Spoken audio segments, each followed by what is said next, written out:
my dear listener. Welcome back to Redoctoring with your host, Dr. Diane. This is the podcast that allows you to be a different kind of doctor. Today, I have with us Dr. Adil.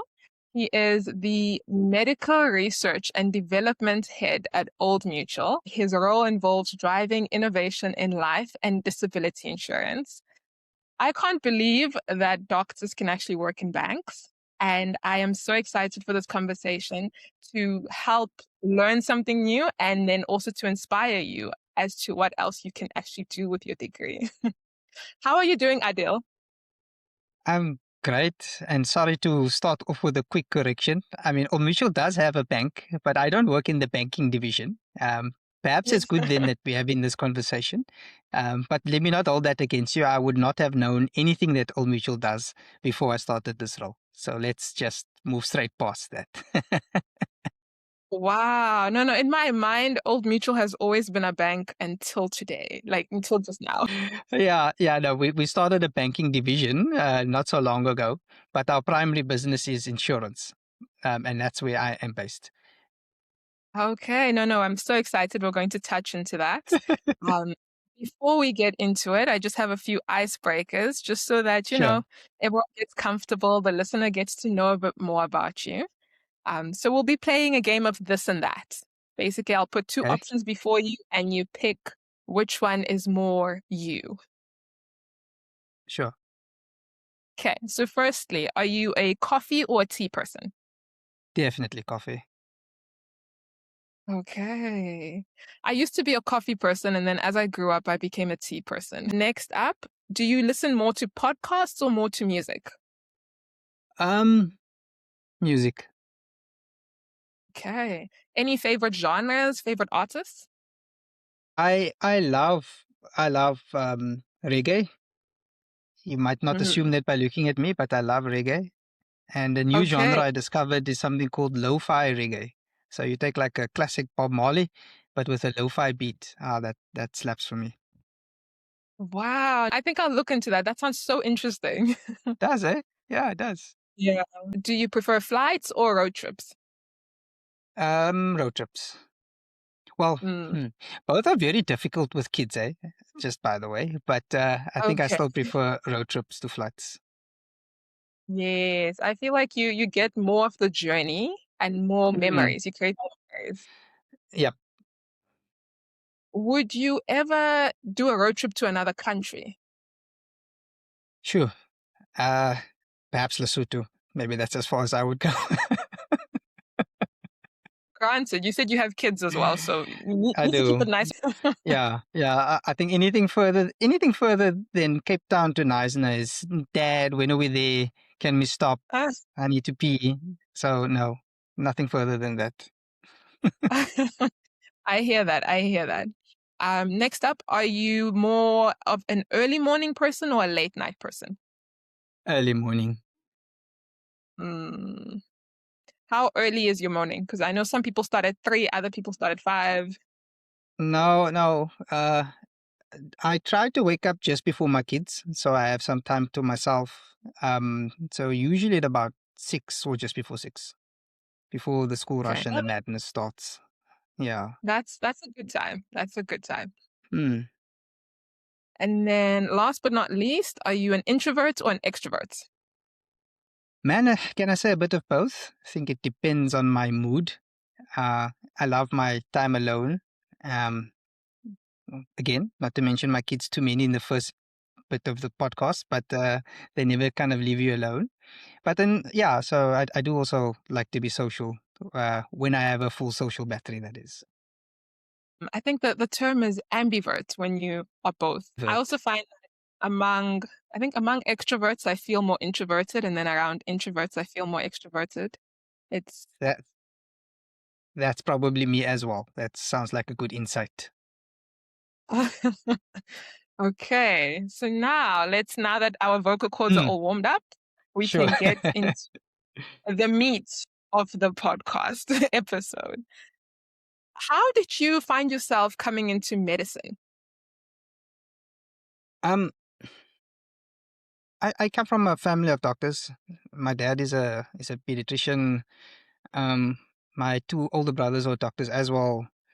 My wife is a doctor. My sister-in-law is a doctor, and in my extended family, I have many other doctors. So it's not it's not so much, I would say, that was expected of you growing up, because I think I've managed to find my own path regardless.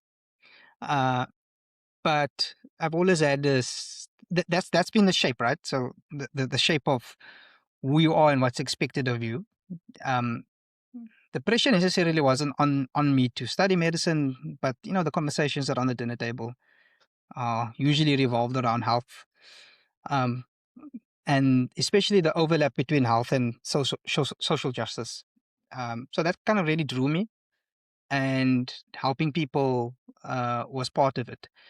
I had some idea of what to expect going into it, but not entirely. I remember having a very heated conversation with my mom in grade 11 that I wanted to be a vet, and she had none of it. She said, first do medicine and then you can decide. So I know I'm contradicting myself. Other than my mom, I had no pressure to study medicine. Let me clarify. But yeah, so I didn't always have a burning desire growing up to be a doctor. Um, Naturally, that's where conversations would lead at the dinner table, the influences that I would see, um, and it was a natural progression, I would say. Okay. You mentioned that you have two older brothers, so are you the Yeah, youngest? I'm the youngest. Oldest sister, she's a teacher, and two older brothers, and then myself. Yeah. I find that parents are a lot more lenient with the youngest ones.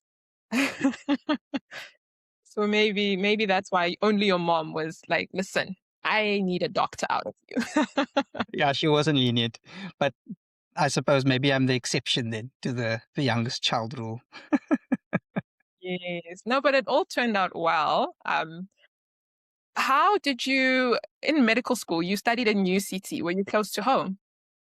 Stellenbosch, so Tygerberg Hospital. Yeah, I stayed at home. I wasn't at the residence. It was close enough to commute um, during medical school time. Okay. I find that students fare better when they actually stay at home because then it's less of an Mm. adjustment into tertiary life. Yeah, that's probably fair. But on the flip side, I think there's something special about res life from, friends that did experience that.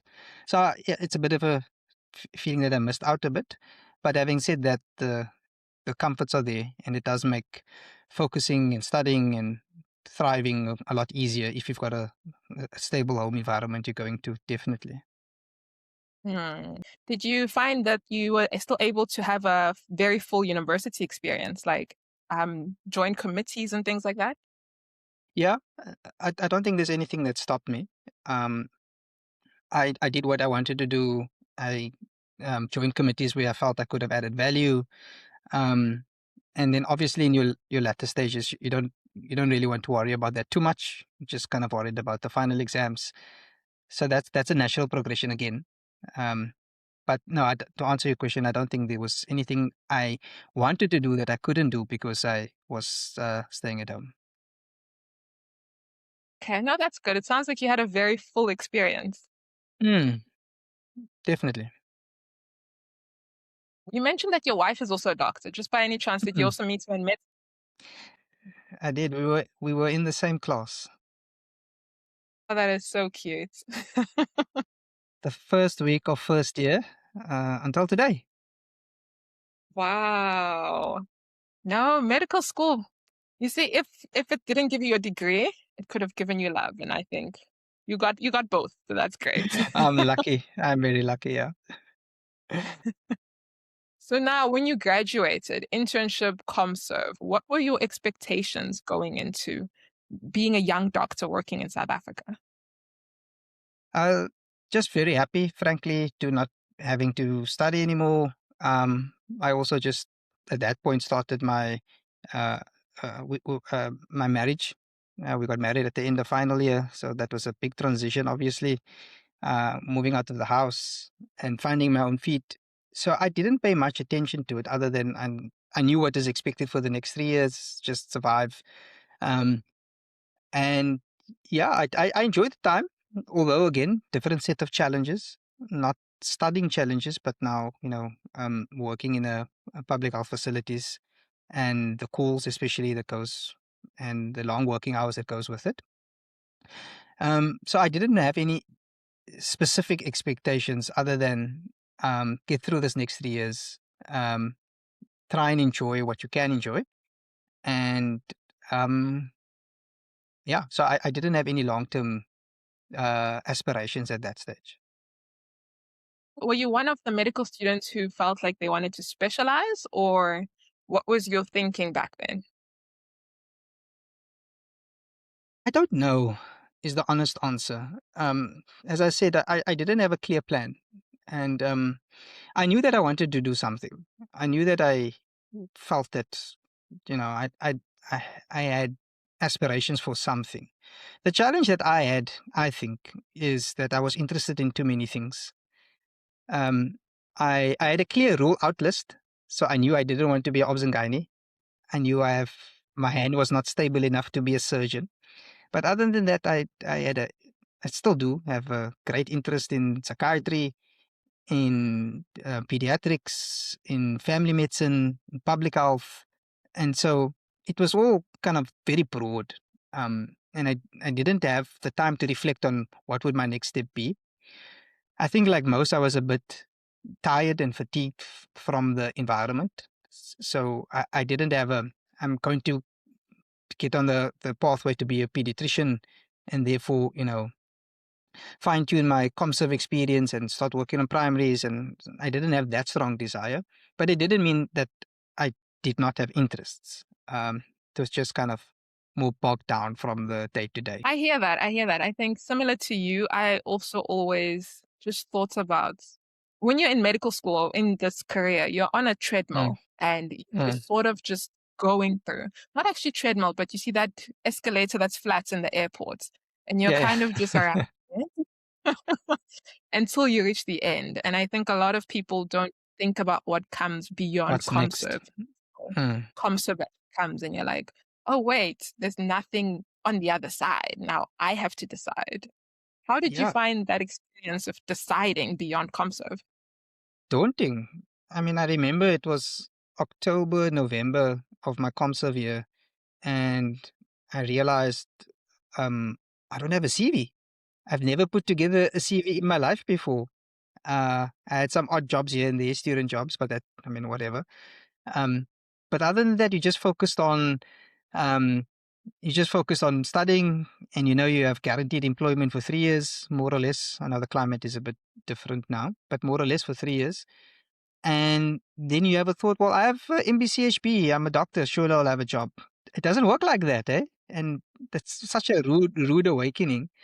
And at that stage, I had a bit of other financial dependencies, car and rent and those things. So I needed to figure out a plan.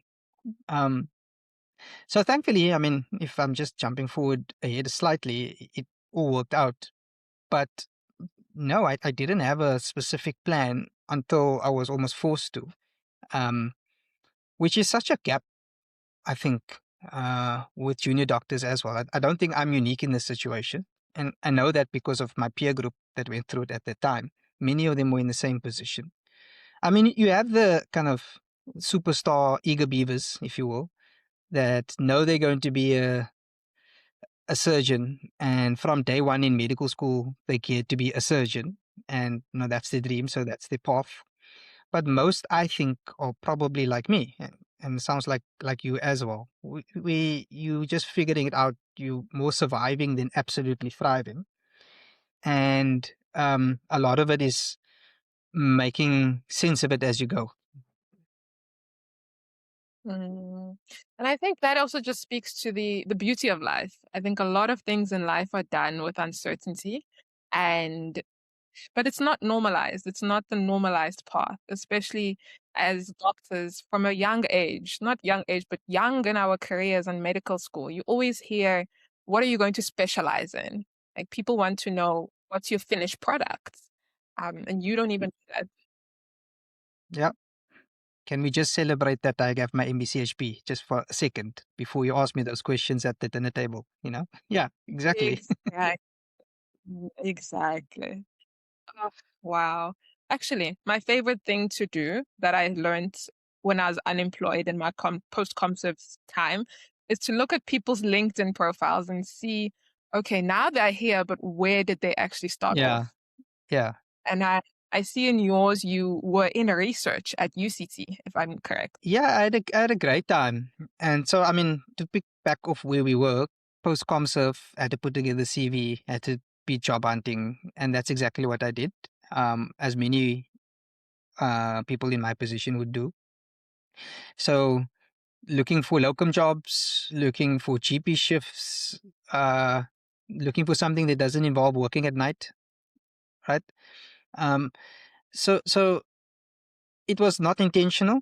I saw a ad for a research position with UCT. Applied for it, not thinking I would hear back, and I mean I did. And I went in completely blind. I was hopelessly unprepared, but somehow they hired me.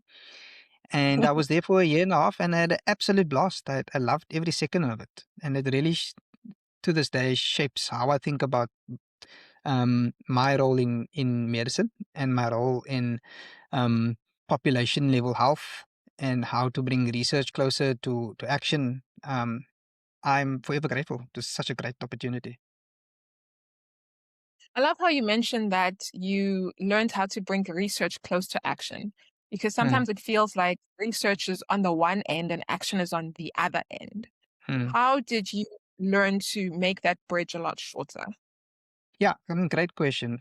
For those, I know you are in research, as you mentioned to me a bit earlier, but for those that are not in the research, you think publication. I mean, that's what you think, right? But there's so much that goes on well before that, and especially as a junior medical officer in research, um, you are more involved in the operational aspects of the study than anything else. And it could be a clinical trial, it could be a cohort study, whatever it may be. There tends to be an operational aspect that you get involved in. And again, I didn't appreciate any of this coming into the job, but you learn quite quickly that the operational aspects are fundamental into getting the research outcomes. And so you work quite closely with participants, you understand how to take informed consent. um, we worked with a maternal and child study, so we work both with moms and babies, um, and you do clinical assessments and reporting, and the because it was the primary study was a multi-year longitudinal study. Some of the research findings which were developed in the earlier stage of the study were already being implemented as the kids kind of grow up. That's what I mean. So you see that, okay, this is a method to develop a upscaled um, TB testing solution, and then you see it implemented as part of the study phase design in the next phase. So that was really rewarding, and it allowed me to understand the role of a medical officer in the research other than the publication. Publication is cherry on the cake, if you will, but there's so much that goes into it beforehand that people outside of the clinical research environment would not ordinarily be exposed to.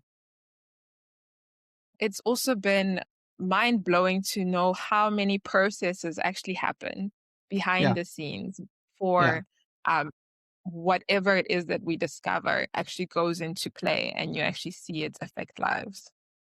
yeah. And you have to work as part of a team. It's not just this one patient in front of me.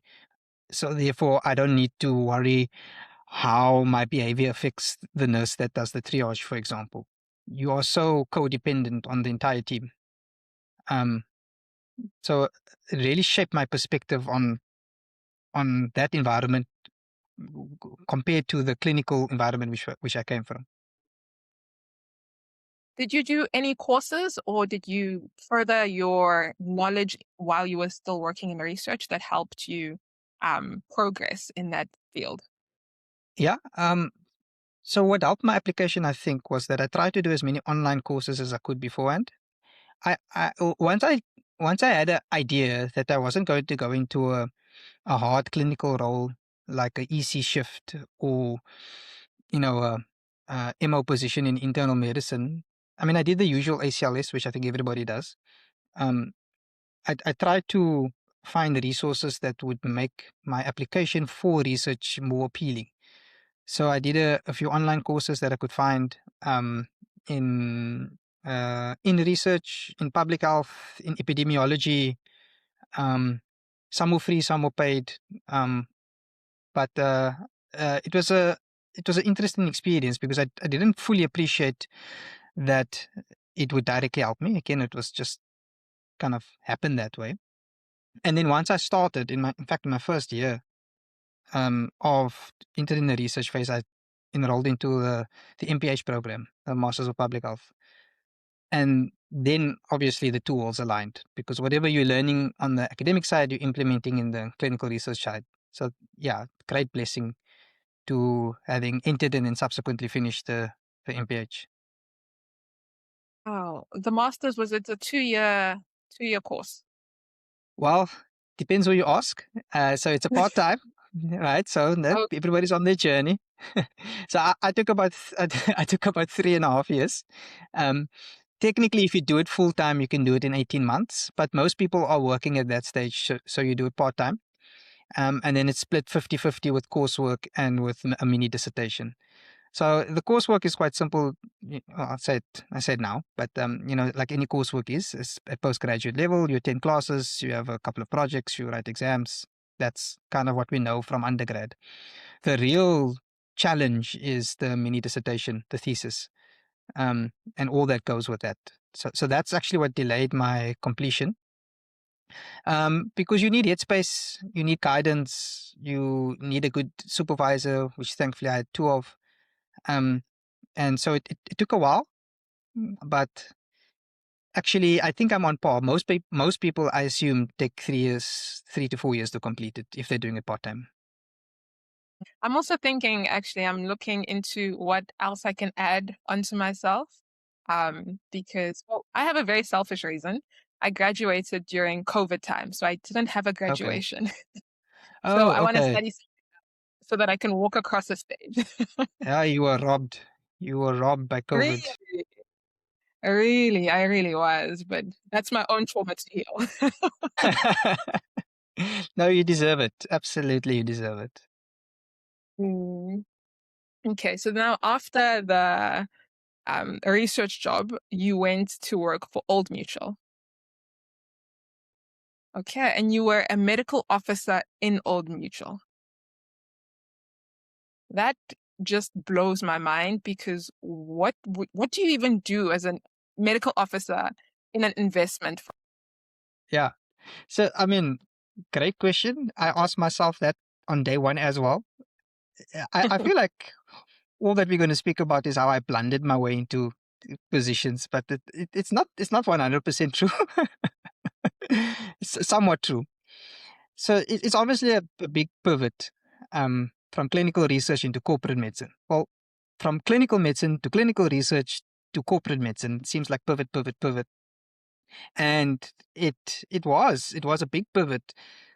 I mentioned that I loved the research study. I if it had not been for the fact that it was quite far, that my family was expanding, and that I was looking for a bit more job security, I would probably still be there to this day because I think I really, as I said, love the work. But for those reasons, I was looking for something else, and I saw this opportunity at for corporate. I applied. I tried to suss out from before and from somebody that I knew that still worked there, kind of what to expect. And yeah, I was successful. Again, big surprise to me. Thought there may have been Wow. better placed candidates. But to answer your second question, what you do as a uh, uh, uh, what is expected of a doctor in insurance medicine? Because that's a term I've also come to learn. Um, I didn't know. It was a complete new learning experience for me. Previously, I was calling people participants in clinical research, and in clinical medicine, you call them patients, and in corporate, you call them clients, just for example. So the Wow. lingo changes completely. Um, and I'm sure we'll touch on it in a moment, the challenges of a health person in a corporate business driven environment. But the day to day, as you begin, is that there's two fundamentals. The first fundamental is when people apply for life insurance. Life insurance includes policies that pay out when people die, and as well as living insurance. So living insurance is things like disability insurance, illness insurance, and those type of things. So when people apply for those policies, there's a certain level of risk which we must estimate, and based on that estimate, you provide a premium that they pay. So either a standard premium, or if they have lots of excess risks, potentially have lots of comorbidities, you say, okay, well, we need to double your premium. And potentially, well, if this risk is far gone, your risk of a, a premature health outcome is too high, we actually will decline to offer you cover because we cannot recoup the money invested in terms of premium. So that's the one aspect. How do you guide the clinical decision making when people apply for policies? And then the second fundamental is when people apply for claims. Um, not so much on the life. That's usually cut and dry. Either they have passed away or they did not. It's more more on the living insurance side. So for disability claims and illness claims, and yeah, complex environment. Lots of jargon and lingo you have to learn, processes. Um, so steep learning curve. But thankfully, I had the opportunity to learn on the go.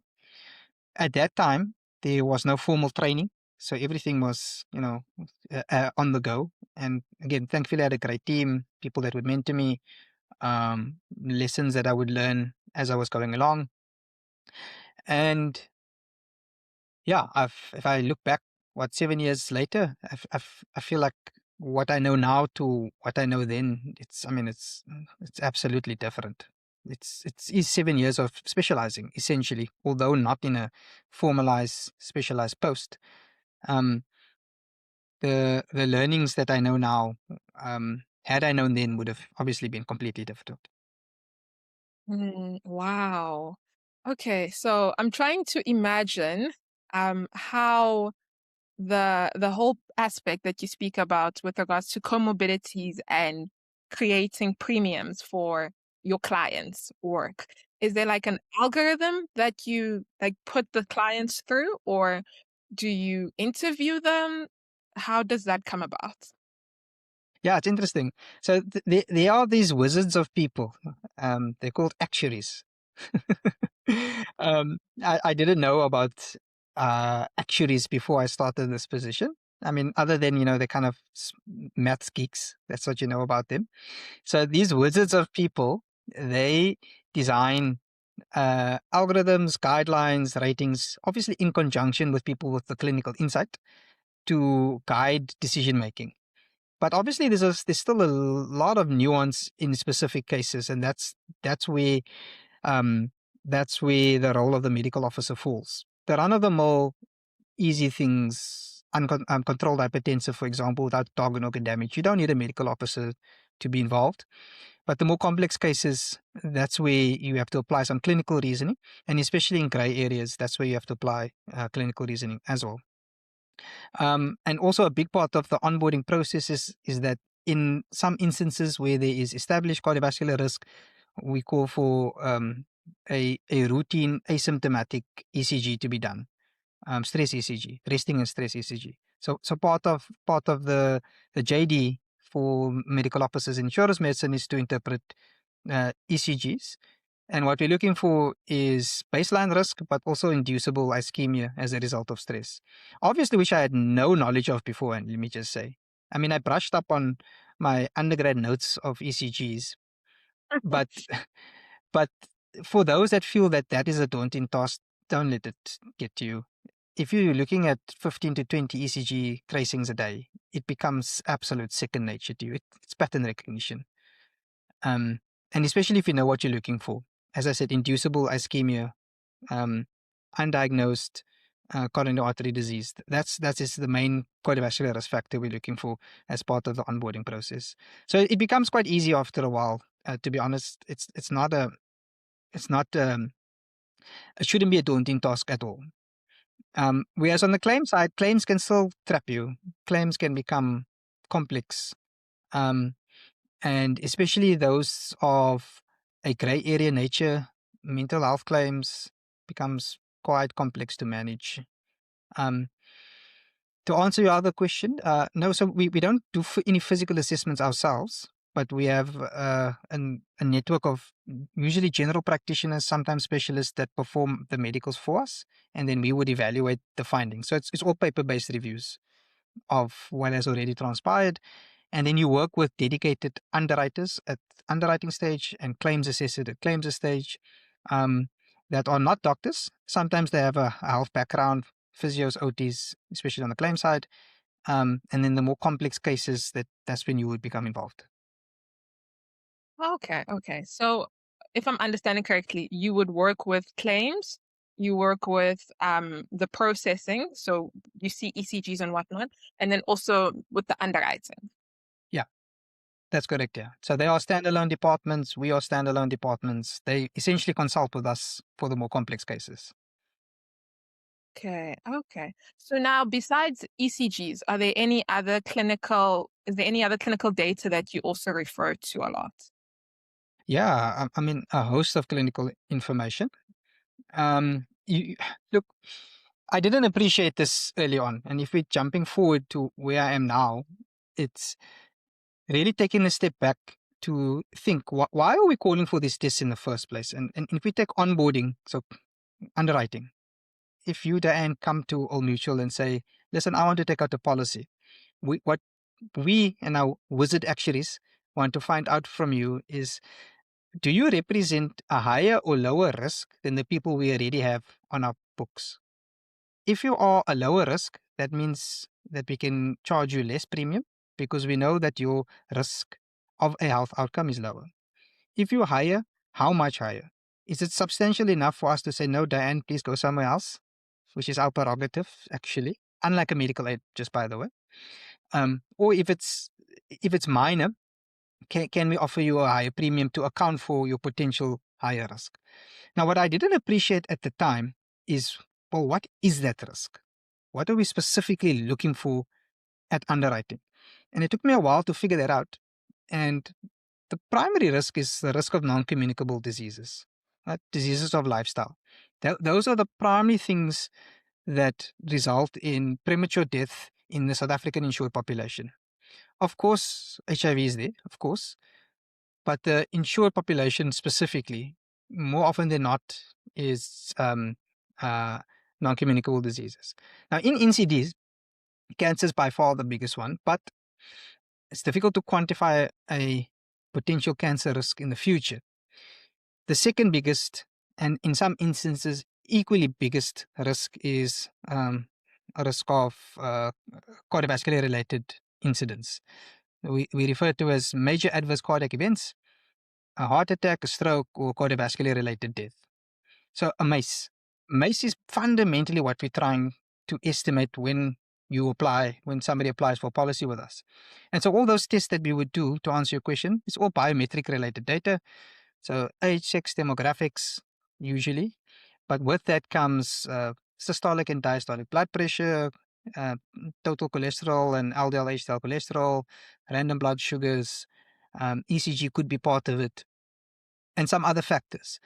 But the reason that we're asking those tests is, yes, to screen for undiagnosed hypertension, undiagnosed dyslipidemia, but it's to take all of those risk factors in isolation and factor them together and anticipate what is Diane's 10-year risk of developing a MACE. And the way that we do that, it's from clinical research. There's major studies of a longitudinal nature that have been developed in this manner. Framingham, PCE, WHO charts, there's a whole host of them. We then take that information with our wizards, our actuaries, right, and fine tune it for our experience as South Africa, first of all, then the insurance industry, and then Old Mutual specifically. And then what that allows us to do is to risk stratify individuals at application stage, low, medium, high, in a nutshell, from a MACE cardiovascular risk perspective. There are some other risk factors, as I mentioned, HIV, cancer, mental health, but those are then based on the individual. Should the individual have a specific history of that? Um, if we ask them a subjective questionnaire, for example, they say they suffer from major depressive disorder, then we would offer further medicals related to that. And for mental health, it's usually questions to the psychiatrist, for example, or to evaluate the medication history. So it's fine tuned to the specific disclosures. But from a general perspective, the one that we are most concerned about and want to quantify again is the 10-year MACE risk, cardiovascular risk. No, that's so interesting. So according to then the 10-year MACE risk that you use, is it then better to get these life insurances when you're younger as opposed to when you're older? Pro tip, absolutely. Absolutely. So, I mean, I didn't come on this platform to sell all mutual products, just by the way. Let me just make that disclaimer. But it's another area of passion of mine. Maybe another podcast is the the absolute kind of misunderstanding of the financial literacy amongst junior professionals, and I put myself in that bucket as well. Really poor financial decisions sometimes. One of the decisions that I'm grateful for that I did take out was a life insurance policy at a young age. So how life insurance typically works, life and living insurance, is that it's a snapshot of your health at a point in time that's then set. Now, certain companies, certain policies will change with time, will slightly increase with time, but technically it's based still at that snapshot in time. So if you're 25 years old, you have no comorbidities, your BMI is fine, you don't smoke, you don't drink, those are all extremely favorable for your risk assessment at the time. Whereas if you're a 55-year-old with multiple comorbidities and lifestyle risk factors, I mean, you can see the difference for us in terms of risk estimation. So the earlier you get in, the better. Absolutely. And we cannot all of a sudden say, and we see now that you're overweight and not that you are, you're overweight and that you smoke and that you drink and you've got all these comorbidities, therefore we're going to decline to give you a policy. That legally we cannot do that. So yeah, absolutely. It pays to come in at a healthier, younger price point, time in your life. I don't think we are very much aware of that. I know I myself, I'm also in the bracket that you put yourself in, where we think because we're young, we still have so much life, let's not look at these things. But Yeah, the way that you're explaining it is it's best for all of us actually to put it on our to-do list a lot yeah, sooner than later. yeah, yeah. A good financial advisor goes a very long way. So now you mentioned also that you work in underwriting. To those who are unaware, what is underwriting? Yeah, yeah. Medical underwriting. Well, okay, let me take a step back. Underwriting is a standalone department from ours. As I said, we consultants for them. But underwriting assesses risk at the stage when somebody applies for a policy. Part of that is medical underwriting, obviously, for which we get involved. And that's, as I mentioned, this whole spiel about assessing mostly MACE risk, but some others as well. But then you have financial underwriting, occupational underwriting, various other aspects. But fundamentally, it's there to say this person in front of me, are they a medium low risk for a medical for a medical factor, for a financial factor, etc. And it's there to be a gatekeeper to what's called the risk pool, which is our people that we have in books that have policies with us.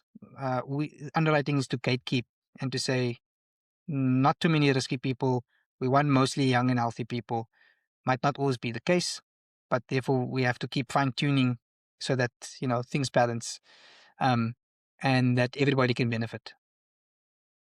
Oh, okay. No, that makes sense actually. Because if you have too many risky people, then they're going to be claiming a lot of payouts a lot sooner, and then that's not good for the business model. Absolutely, yeah, yeah, Mm, okay. So now in your career, you've moved up from a medical officer, then to a senior medical officer, and now you're the head of the research research and developmental space. Yeah. What does that look like? Does that mean that Old Mutual does research of their own as well? Yeah, it's a great question. R&D in the corporate space and research in the corporate space is definitely different to research from a clinical medicine perspective. Um, Research and development for a corporate space is trying to drive a corporate agenda, right? So, not that you should ever do research for research purposes, and clinical research don't do that as well. But the endpoint is different. So the endpoint is we're doing this research, we're doing this development, we're coming up with solutions so that it can move a very specific business metric forward. That's why you're doing it. Otherwise, you won't get funding. Otherwise, you won't get Exco buy-in, for example. So it's a really tricky space to navigate. And if I may, I just wanted to take one step back and say one of the greatest challenges that I had in as a doctor working for in the insurance medicine space was that exact thing. My efforts, how do I make sense of my efforts as a health professional driving a business metric of a bottom line? And for a long time, that internal tussle kind of didn't make sense to me. Because what is my value here? If the company wants to make money, what do I know about making money? I'm a doctor. I have very low financial literacy. And I've come a long way, but it has taken time. And one of the insights I'd like to share with you is that for people that find themselves in similar to positions where I am in, we especially, I mean, as the theme of the podcast is this kind of unusual roles, is to find shared value. Find shared value. And for me, that was the turning point. For me, it was, well, when I speak to people in the business, I can't come with a clinical hat and say we need to do this initiative because it's going to make people healthier. The question would be, so what, right? And that initially would stump me. It's like, what do you mean, so what? They're going to be healthier because as clinicians, that's what we focus on. But I've managed with time to find ways to reframe it, where my value is I want to make people healthier, better health outcomes, live better, but the business wants to make money. So if I position that, okay, by doing this initiative, we're going to make money. Oh, by the way, we're also going to make people healthier. That's the convergence that I've come to learn with time. And now all our solutions are like that. We have that dual hat on all the time. And we often speak about shared value. Where's the shared value here? It's not to say that there aren't things that we should pursue, even though it doesn't make business money. I'm not saying that. But specifically in my space, where the purse strings aren't always that deep, and we have to prioritize and we have to motivate for the things that we do. We have to come with an understanding that this must make business sense first. But two things can be true. It can make business sense and it can deliver real value for people.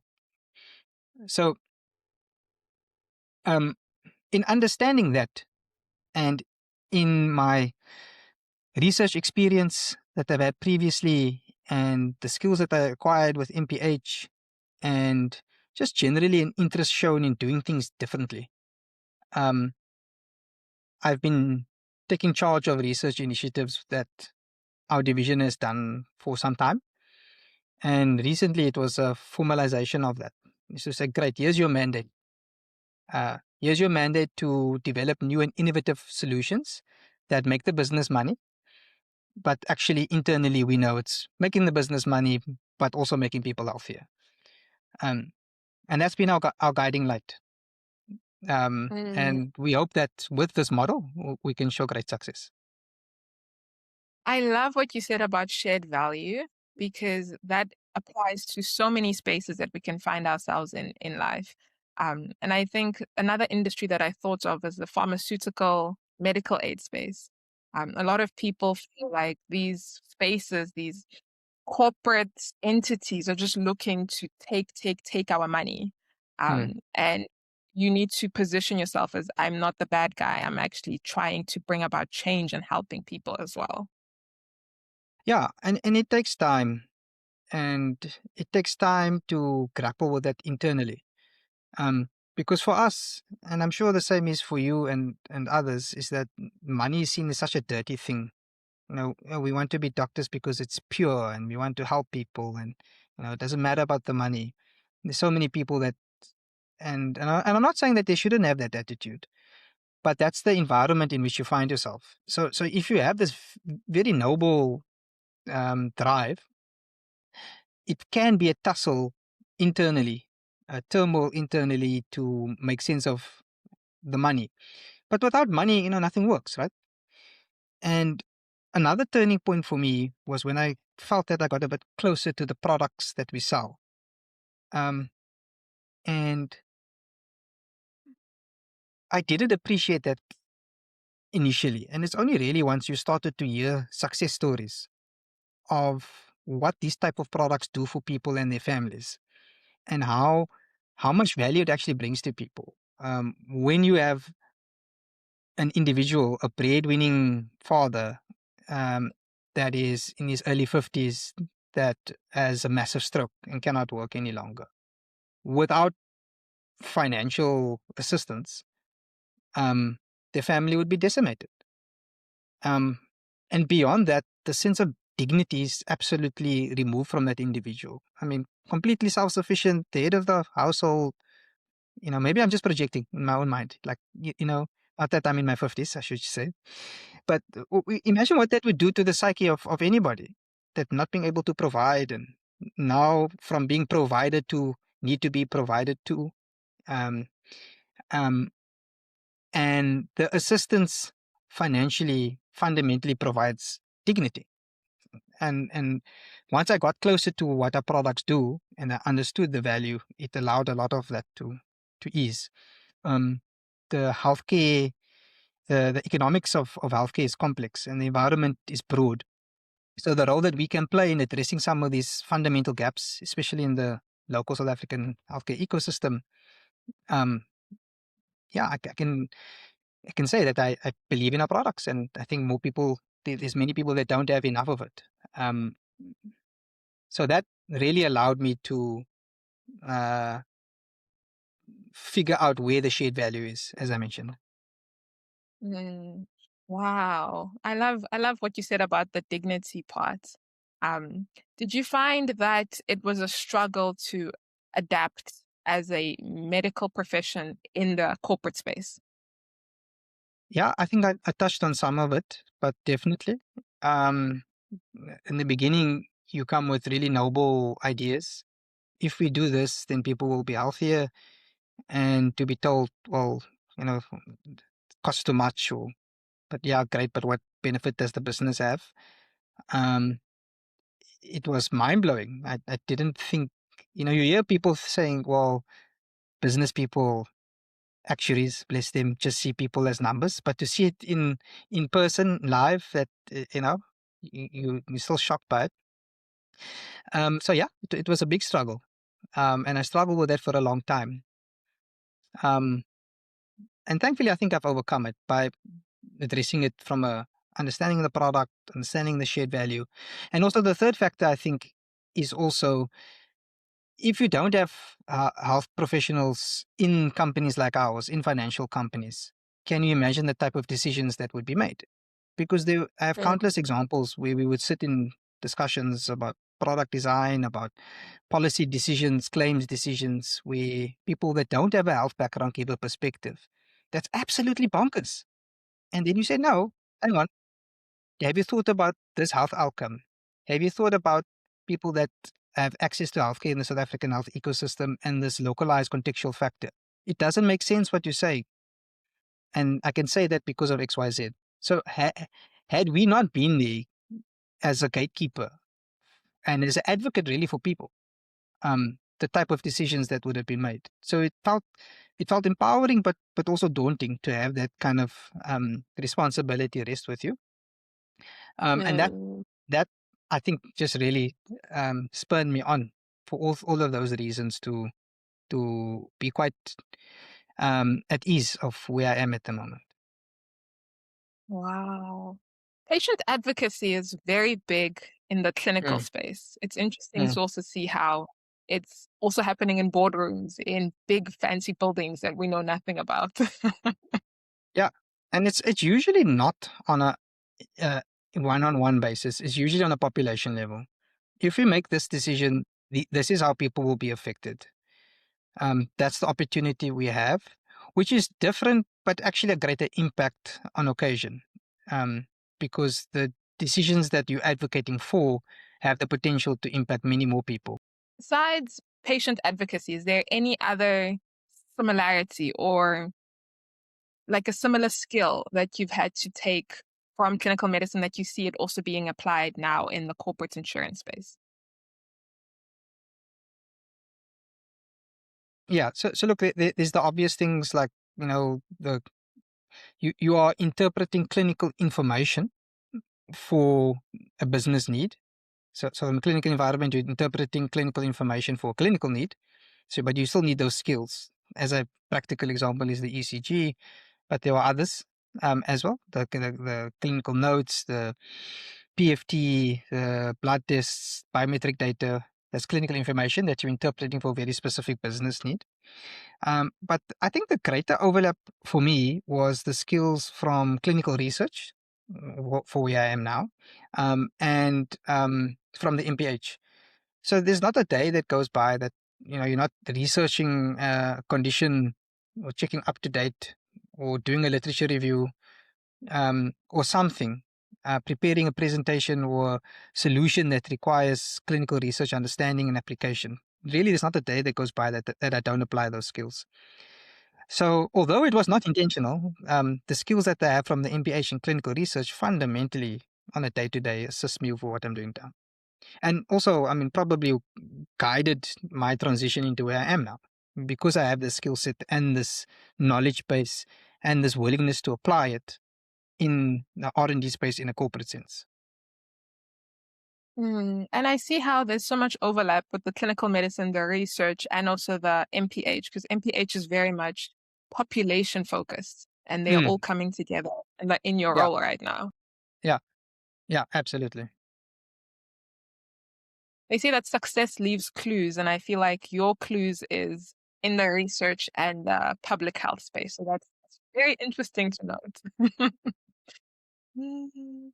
So another thing I saw from your LinkedIn while I was stalking it was you elective that you are positioning for medical students. Yeah, yeah. So maybe some context. We as as you would have realized by now, try to wear these dual hats of insurance medicine. We are doctors in insurance. So one of our roles really is to try and bridge the gap and build the relationship between doctors and insurers.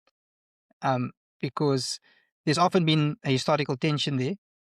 Um, the guy at the public clinic goes with a 17-page insurance document to be filled in, only to be scolded at because why are you coming here with nonsense forms, right? Or even at the GPs don't want to fill in the forms. Um, and that relationships needs building. And we think who better to build it than us. And so we've done a few things in this space. The first was last year we launched a course. It was a postgraduate course on EM guidance, the first in South Africa, first of its kind, of a CBD accredited insurance medicine course. And I started off a bit earlier saying that there's so many lessons that I wish I had known 7 years ago. Well, this is it. So we've taken all our experiences, my colleague and I, all our experiences, we've researched it thoroughly. We've got multimodal kind of material. It's a blend really of theoretical knowledge with practical case studies, um, touching on legal frameworks, ethical scenarios, what we expect from GPs, what we expect from people that interact with insurers, and conversely, what you should expect from us, right? And we put it in Mm. a really well structured course, which at its core is really trying to address that, which is we need to understand each other better. You need to understand us, and we need to understand you. And then the second part is really about trying to bridge those gaps. So part of it is along that mentorship journey, along that. This is typically a field which doctors, medical students don't have exposure to. I certainly had no idea a field like this even existed. And it's about bridging gaps, about building relationship, but also about giving back, right? So come Mhm. and experience. So the opportunity is, it's an open invitation. Medical student primarily, actually only. Let me reiterate, it's not for qualified doctors. So I know across the country, medical schools have elective programs.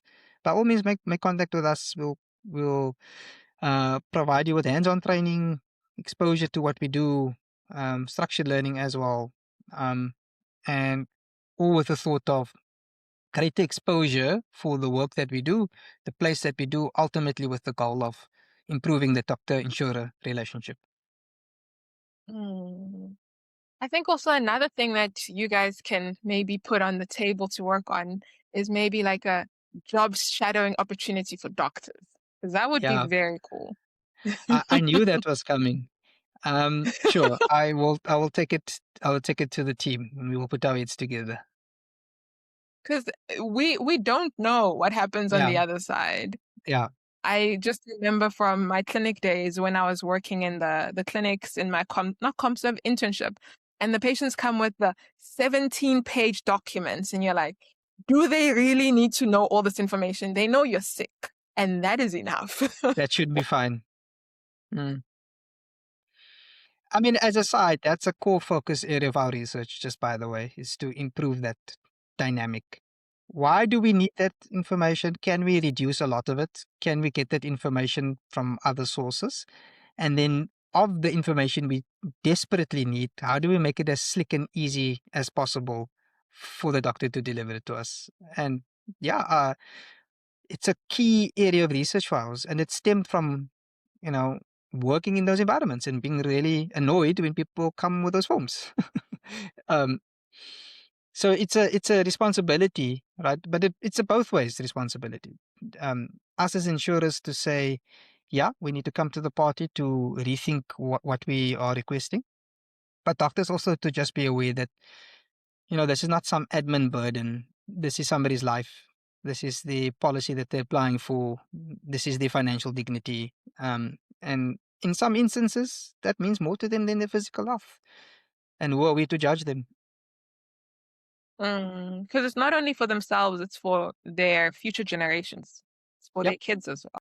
their loved ones. Yep.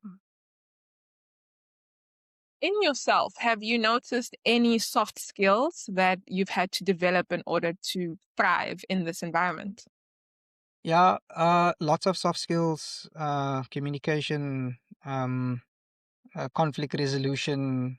Um, I think one of the more challenging ones to develop is remaining quiet. Um, Often as doctors, you're thrusted into leadership positions whether or not you like it. And coming into an environment where people still have a reverence for doctors, you know, no matter how many times I introduce myself to a colleague at Old Mutual as Adil, they will say, Dr. Khan, Dr. Khan. So there's all that remains. And so even when you are not the most knowledgeable person in the room, or the instances where you are, depending on the subject matter that's been discussed, there is an inherent need to fill that void with something to say because that's what we taught, right? T- Take the initiative. Don't wait for the person, for somebody else in the team to initiate a resus. If you see the guys crashing, you go resus him yourself. So that drive is there. So especially as I get a bit more senior in the company, that's not leadership. That's not a leadership position always. Sometimes you have to be deliberately mindful of those around you, especially those that are more timid or those that feel that they are don't have so much to share. That you have to create that psychological safety for them to share. Um, Work in progress, shall I say? No, it's okay. As long as you are aware, you know what the next thing is you need to work on, and that shows Mm. initiative. Hmm.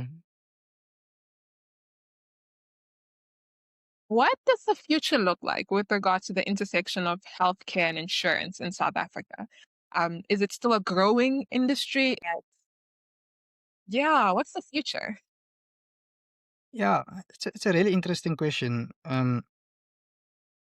So to answer that question, I suppose we have to ask ourselves, well, do we believe that the products that we sell or the insurance, life insurance landscape in South Africa is still relevant and will be relevant?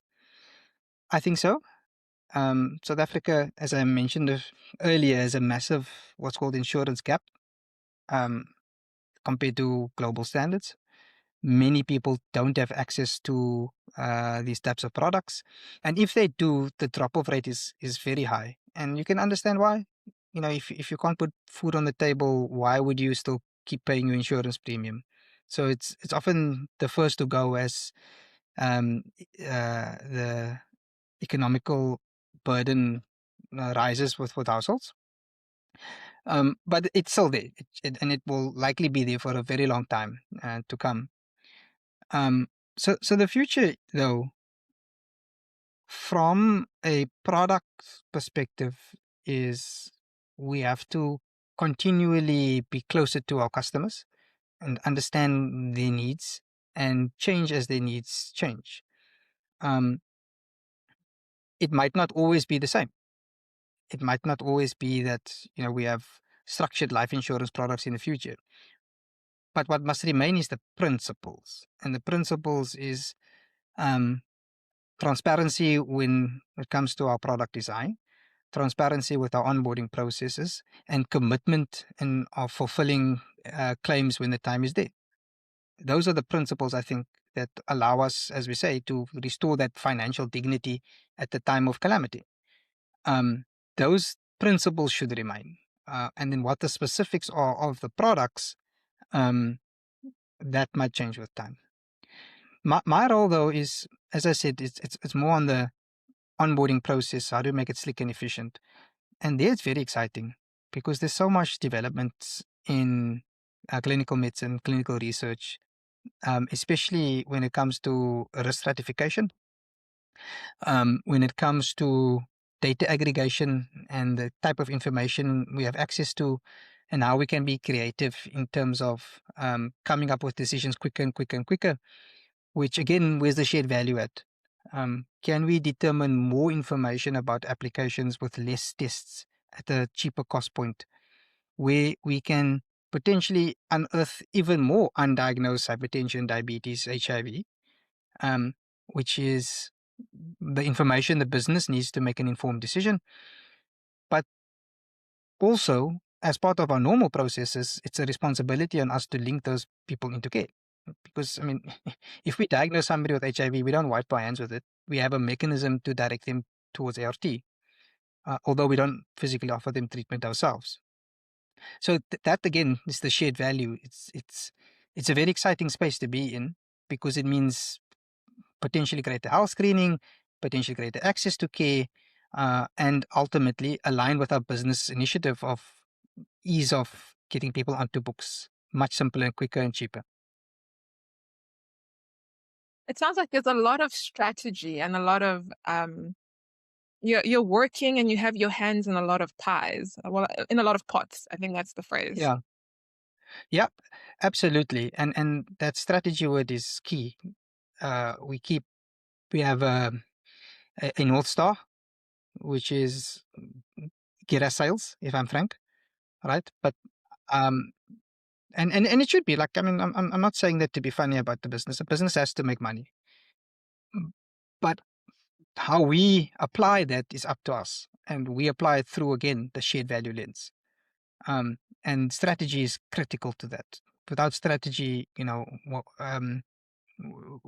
can't be able to develop to deliver on shared value. So yeah, to answer your question, shared strategy is central to what we do.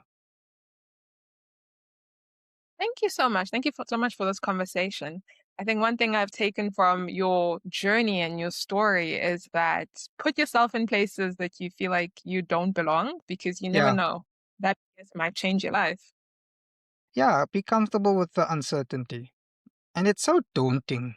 It's so daunting because um, if if if you have a clear career path, like I mentioned earlier, the eager beavers that want to be surgeons, you may have complicated challenges along the way, night shifts, primaries, finding a post, but it's still quite clear where you're headed. For people like myself and many others, where you don't know what the future lines, it's complex. So there are different steps to get there. Um, and maybe you have an idea, maybe you don't, but allow yourself grace to know that whatever you are learning now is still beneficial. And as long as you have the willingness to apply those skills in a way that's transferable to wherever you land up, and to be true to yourself and true to your values, then I think that should be sufficient. Um, I must say it's not for everybody. Let me not sugarcoat it. Some people can't live with the uncertainty, and that's fine. No no harm, no foul. For me, I love it. I love that I can determine. I don't know what the future holds, and I find it very exciting. Um, and I trust myself that I will eventually figure it out. I have a few people that I speak to for mentorship as well, but that the path is unknown. I find that very exciting. I think whether you're someone who thrives with uncertainty or you're not, because we don't know what tomorrow holds, we all have to address how we hold that. So it's a very good point to ponder and think on. Yeah. When you mentioned primaries, I just randomly wondered, is there continuous learning that you also do in the space to keep up to date with like what's happening internationally in the insurance world and things like that? Not formally. I mean, we still have to be CPD compliant, obviously, um, but not formally. Uh, but there's a host of these informal things that we have across the industry, conferences, seminars, um, and then the day-to-day readings that we have to do to keep ourselves abreast. It is interesting in other markets. In the US, for example, you have a specialization. You have a M.Med in insurance medicine. So you can be a insurance medicine specialist, which I know sounds bizarre, but it's also part of, we don't have that in South Africa. We don't have anything of that nature, which is also why we decided to develop the short course, because other before we developed the short course last year, it didn't exist. So we do want to bring more of that kind of material back to the market in South Africa. We think there's a gap here. And based on the uptake of our course, just by the way, I think there's a real drive for more and more of this type of content. And who knows? Maybe we have a diploma in insurance medicine or a masters of insurance medicine course in the future in South Africa. I would love to be an honorary lecturer. That would be so cool. You could be not only the lecturer, but like the head of faculty or something for it. Yeah, well, my boss will ask is how is Old Mutual going to make money from it? And that's what I have to think about. Publicity, publicity. Yeah, uh, I'll help you write the motivation. You help me write the motivation. Yes, definitely, definitely. Just to end off, we are in a space where unemployment is prevalent in our profession. Yeah, How would you advise a doctor who doesn't know what's coming next? How would you advise them to go about this journey or this time in their life? a few things. Um, Try and upskill as much as you can, even if you don't have lots of resources financially. Um, there's a ton of things online, courses that you can do at either a very low cost point or free. Uh, think broadly about the topics that you're interested in and have a look online. There's so many, as I said, free courses. That's the one. The second thing is throw on LinkedIn like you did, Dan. Um, you know, the, I took me so long to develop a LinkedIn presence. I didn't understand it. What is this place? But people are so willing to engage if you ask them. If you see somebody's in an interesting position, DM them, ask them for a coffee or a WhatsApp call. What's it to them? And more often than not, they'll be willing. And ask them for guidance, or you know, ask them how they got to where they are. Ask them whatever you want to ask them. Um, and then lastly, I think it's difficult to maintain perspective because you tired of doing locum shifts. You're tired of working to the EC. You're tired of you know potentially being in a job that you absolutely hate. But be gracious to yourself. Be kind to yourself. You are on a transition period. Usually, that post-com service, more often than not, for the subsequent couple of years, people are in transition. It's in fact more normal to be in transition than to be automatically into a REG program, just based on the number of posts that are available. So if you're feeling stagnant, if you're feeling, you're unhappy in your role, have the grace, have the kindness to say eventually will be where you need to be. And it will probably happen quicker than you think. What I've seen even among my friends is during the unemployment time, you really use that time to know what it is that you want and to try to charter a way towards it because you now have the freedom to do so. And mentorship is so important there. At that point I made about LinkedIn, but whoever, if you have family members, friends, older cousins, reach out, ask them. And they don't even necessarily have to be in the medical field. Just people that have been there, done that in some form. Ask for guidance. It goes a long way, even if it's just encouragement. Thank you so much for this conversation. My pleasure. If the people want to reach you, do you just want them to reach you via LinkedIn? Yeah, that might be the easiest. I'm always open for a DM, and I'm open for a chat. If it's students that want to find out more about the program, by all means, let's chat. Or they can be coming to you for mentorship. Sure. We can grab a coffee. To hit up Adil on LinkedIn. I promise you, I can speak from experience. You are very friendly and welcoming in your DMs. So at least I'm setting the example for the many that will come. Just to close off the episode, my name is Dr. Diane, and this has been our doctoring. I hope I've given you permission to be a different kind of doctor and to think of a different way to express the doctor that you are inside.